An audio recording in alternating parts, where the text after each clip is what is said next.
அவன் எந்த செயலையும் செய்யறான். அதே மாதிரி பெண்களும் எந்த அளவுக்கு அது எப்படியாவது வரணுங்கிறதுக்காக செய்கிறாங்க. உடல் வந்து மிகுதியாக பாதிக்கப்படுது.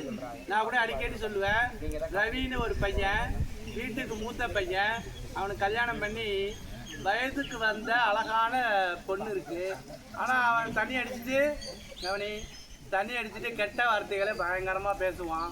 அதனால் அவன் குடும்பமே அவனை வந்து வீட்டில் சேர்க்கக்கூடாது, தண்ணி வச்சுட்டாங்க. அப்புறமா அவன் மார்க்கெட்டில் போய் படுத்திருப்பான். வீட்டில் விட மாட்டாங்க அவனை. அவன் தான் பெத்த பொண்ணையே அப்படி கண்ணாம என்ன பேசுறேன்னா அவனுக்கு தெரியாது, கண்ணாம கட்டாத திட்டிகிட்டு இருப்பான். அவனுக்கு மேலெல்லாம் அவன் அப்படியே படுத்து கிடக்குறான். மேலெல்லாம் ஈ முச்சிக்கிட்டு இருக்கு. இந்த கையை எடுத்து அப்படி துடைக்கிறது கூட அந்த நரம்பு மண்டலம் ஃபெயிலியர் ஆயிடுச்சு. நரம்பே வேலை செய்யலை. அப்படியே அவன் செத்து போயிட்டான்.